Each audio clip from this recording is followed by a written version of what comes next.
Assalamualaikum warahmatullahi wabarakatuh. Alhamdulillah berjumpa kembali bersama saya.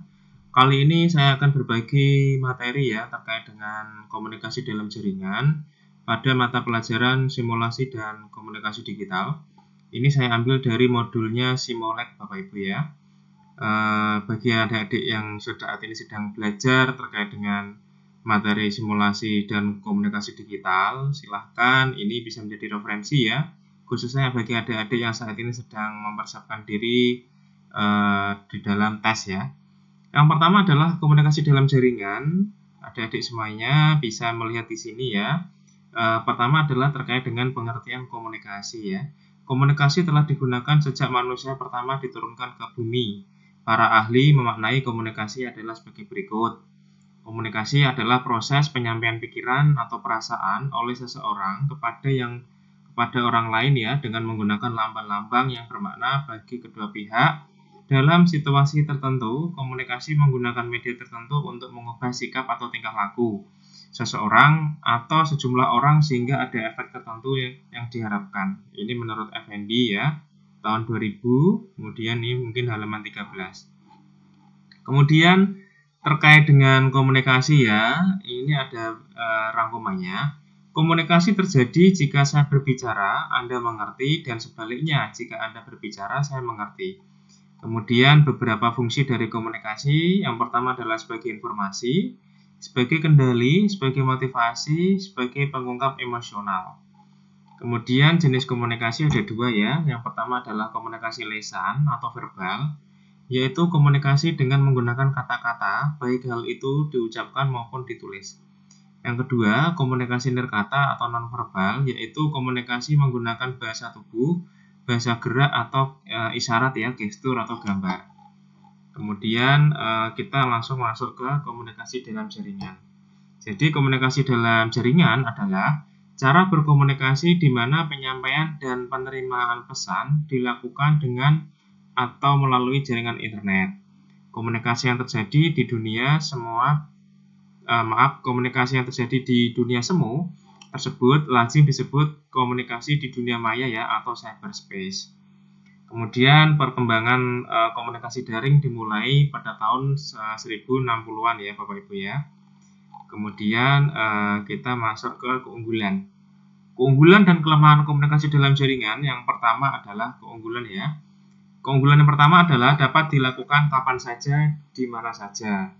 Jadi dengan adanya komunikasi dalam jaringan, setiap pengguna dapat melakukan komunikasi di mana saja, kapan saja, dengan cara terkoneksi dengan internet ya. Kemudian efisiensi biaya, efisiensi waktu, terintegrasi dengan layanan TIK lainnya ya Bapak Ibu ya. Kemudian meningkatkan intensitas komunikasi, meningkatkan partisipasi.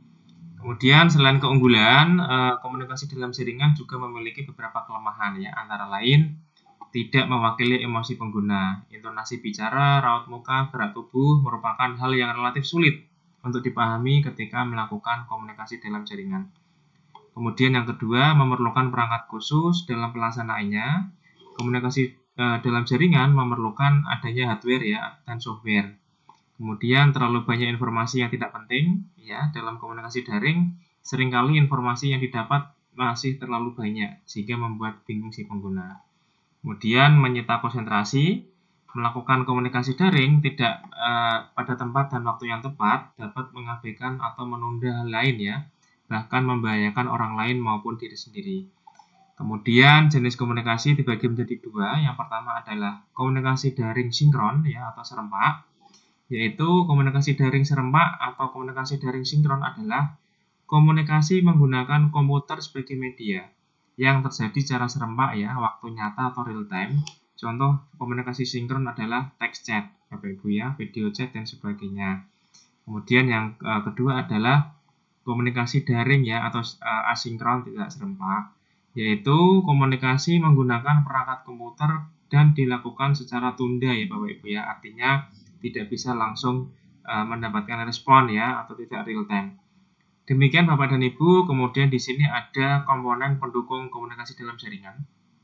Yang pertama adalah komponen perangkat keras ya, atau hardware, kemudian perangkat lunak atau software, Jadi kalau untuk yang perangkat keras, hardware, contohnya adalah komputer, handset, mikrofon, ya. Kemudian untuk perangkat lunak ada software, maksudnya perangkat lunak atau software ya.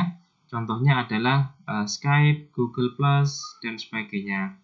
Kemudian yang terakhir adalah perangkat nalar ya atau brandware ya. Ini adalah manusianya, yaitu manusia yang terlibat dalam penggunaan serta pengaturan perangkat lunak dan perangkat keras untuk melaksanakan komunikasi dalam jaringan. Jadi rangkumannya atau kesimpulannya adalah komunikasi dalam jaringan adalah proses penyampaian pikiran atau gagasan dari seseorang ke orang lain yang dilakukan melalui dunia maya. Kemudian jenisnya ada dua, yaitu sinkron, jika komunikasi terjadi dalam waktu serempak ya atau real time. Asinkron, jika komunikasi terjadi secara tunda. Demikian adik-adik semuanya ya Bapak dan Ibu yang saat ini mungkin membutuhkan materi tentang komunikasi dalam jaringan. Semoga bermanfaat, menambah informasi. Untuk berikutnya saya akan sampaikan materi berikutnya. Demikian, terima kasih. Jangan lupa klik like dan subscribe ya Bapak dan Ibu ya.